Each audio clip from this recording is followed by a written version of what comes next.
Hey, I have a second channel. Cube Comp MTDX.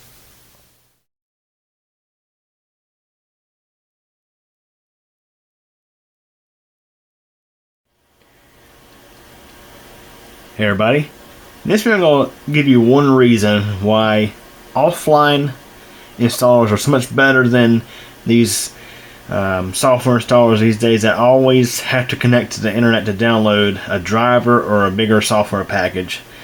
So here we're looking at the installers for the for Kodak's line of printers. Now you may know Kodak discontinued their printer line quite some time ago, and the printers otherwise still work okay, but in the case where you're setting up a printer and need to install a software, you may run into problems because, for example, here you can see that Windows 10 does have the basic drivers for the printer installed because the printer is listed right there, but when you go to hunt for the associated software that comes with the printer, it's not there. It should be under Kodak, and there's not a Kodak folder in here.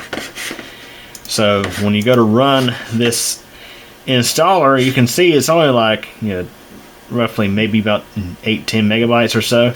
Not very big. You go to run it. There's two different ones here, and they're about the same. Okay, so ask you to select your printer, and the printer in question is the ESP C300 series. You click next. Let's say I'm going to review agreements and settings because I like to customize stuff. Do not want to share. Accept the license terms. No, I don't want notifications.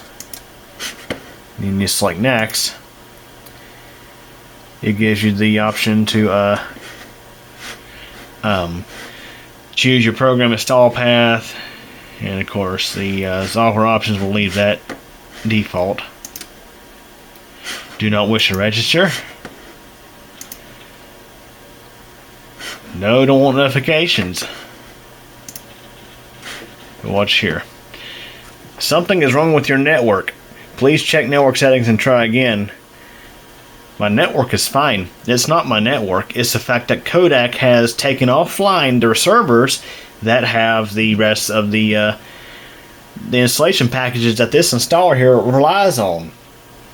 Whereas if this was an offline installer, it would already have those on hand.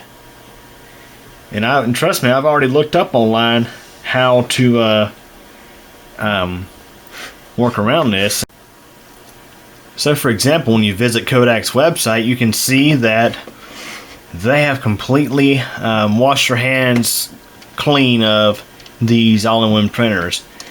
This is the download and drivers section of Kodak's website. When you look on the website, there's nothing to do with printers.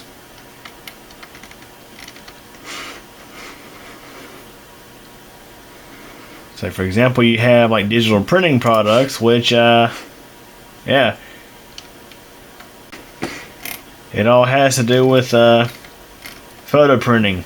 Again, it says, please note, Kodak all-in-one printers and EasyShare digital cameras were discontinued in 2012 and have no live support. Any emails sent requesting support for these products will not be responded to. Again, they've totally just it's like they absolved themselves of these printers. It's like they don't even exist.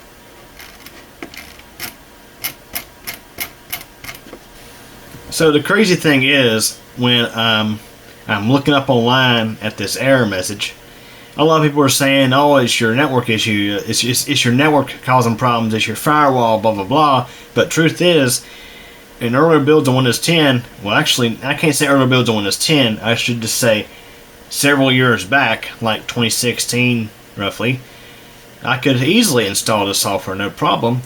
So it can't be a network issue, and I've experienced this on multiple computers and multiple networks. So it's clearly Kodak has taken their software online. They no longer support the printers.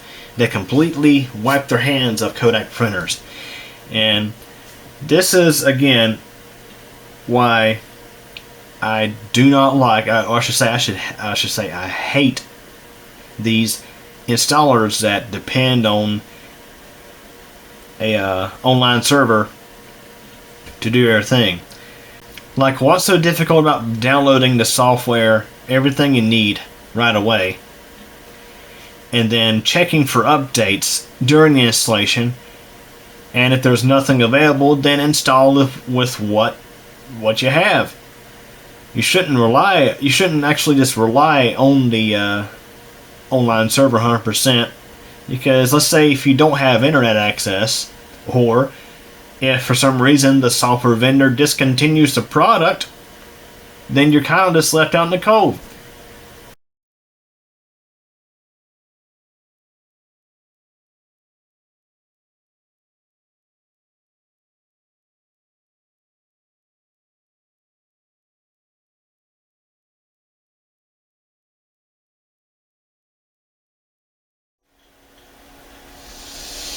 Well, everybody, that wraps it up for this video, and I hope you enjoyed it.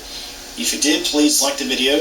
Also, don't forget to subscribe to Keep Your Channel, and be sure to tick that bell so you'll get notified when new videos are posted. Also, don't forget, I have a whole lot of other interesting videos here on the channel to check out.